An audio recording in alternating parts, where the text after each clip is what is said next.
पैसे गिनते गिनते, लेकिन 29 अप्रैल 2023 को कुछ जब अजीब हुआ। दान की गिनती का काम नए परिक्रमा भवन में शिफ्ट हो गया था, जहां 108 कैमरे लगे थे। नोटों की जो गिनती हो रही थी, तभी एक सिक्योरिटी गार्ड ने सीसीटीवी में रवि को देखा। रवि धीरे से कुछ नोट पकड़कर अपने जो कपड़े हैं उसके नीचे छुपा रहा था। सिक्योरिटी गार्ड ने यह जानकारी टीडी के ही ऑफिसर सतीश कुमार को दी और रवि की तलाशी ली गई।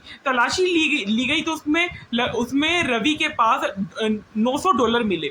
जब पूछताछ हो रही थी तो रवि ने यह भी माना कि वह पिछले 20 साल से मंदिर में दान से ही चोरी कर रहा था। रवि को विदेशी मुद्रा की गिनती का भी जिम्मा सौंपा गया था। रवि ने के खिलाफ आईपीएस की धारा 379 381 के तहत जो है एफआईआर पारित हुई कि आखिर कोई शख्स किसी और की चीज जैसे कि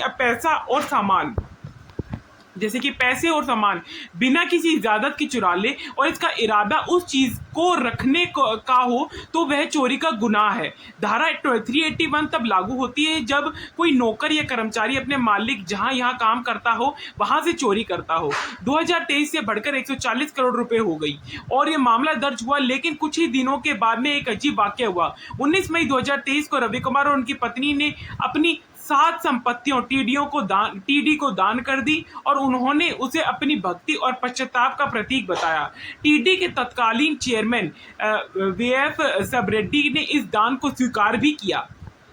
इसके बाद 30 मई को तिरुमाला पुलिस ने रवि के खिलाफ चार्जशीट दाखिल की थी, लेकिन कुछ ही महीनों के बाद यानी 9 सितंबर को रवि और सतीश कुमार ने लोक अदालत में ही समझौता कर लिया, जिसके चलते यह मामला बंद हो गया और रवि को बिना एक रात जेल बिताए बरी कर दिया गया।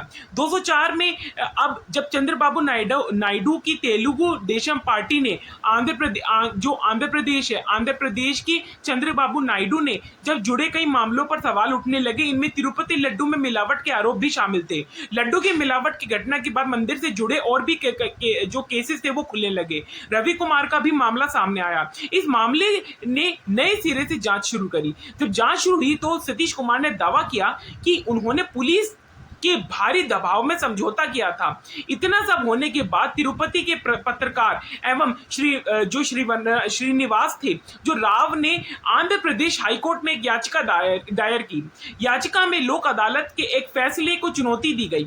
19 सितंबर 2025 को हाईकोर्ट ने लोक अदालत के फैसले को रद्द कर दिया गया और जो आईटी को मामले के सभी जो रिकॉर्ड थे वो जब्त करने के आदेश पारित कर दिए गए। इस मामले को अगली सुनवाई 13 अक्टूबर को होनी है और इस मामले में अगर आगे कुछ भी ऐसा होता है तो हम आपको अपडेट बताते रहेंगे। अब मामला जो है फिलहाल आईटी के पास है, लेकिन इस मामले को लेकर राजनीति जो घमासान है वो काफी हद तक तेज होता दिख रहा है, क्योंकि उन्होंने जो उनकी पत्नी और उनका परिवार आत्महत्या की कगार पे थे। उन्होंने जो 40 करोड़ की जो संपत्ति दान करने को भी सही ठहराया, लेकिन वर्तमान की जो आईटी चेयरमैन नजीर नायडू ने इस फैसले को कड़ी आलोचना की। उन्होंने सवाल उठाया कि इतने सभी बड़े घोटालों की गहराई से जांच क्यों नहीं हुई। उन्होंने बताया कि रवि के पास अभी भी 7 और संपत्तियां और एक मर्सिडीज बेंज और वोल्वो जैसी लग्जरी गाड़ियां हैं। चेयरमैन ने इतिहास का हवाला देते हुए कहा कि विजयनगर साम्राज्य के समय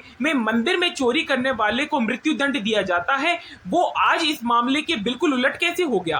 खारिज करते हुए जो सीबीआई जांच की मांग की गई, उन्होंने केंद्रीय मंत्री अमित शाह को पत्र लिखकर कहा कि आंध्र जो सरकार है बिना सबूत के आरोप लगा रही है। उनका कहना है कि सिर्फ सीबीआई की निष्पक्ष जांच से सच सामने आएगा और भक्तों का विश्वास बहाल कर दिया जाएगा। बीजेपी ने तिरुमाला तिरुपति देवस्थानम के पुराने चेयरमैन बुमना करुणाकर को घोटाले का मास्टरमाइंड ठहराया और बीजेपी चाहती है कि पुराने बोर्ड के फैसले की अच्छी से जांच हो और इकोनॉमिक टाइम्स के मुताबिक जो टीडी के मौजूदा जो चेयरमैन है बीआर नायडू के इन मामलों की जो जांच है वो उसको मंजूरी दे दी और फिलहाल जो है जांच जो है जारी करने के आदेश पारित कर दिए गए और हो सकता है इस विषय के अंदर जो है काफी हद तक कुछ जो है सामने आए।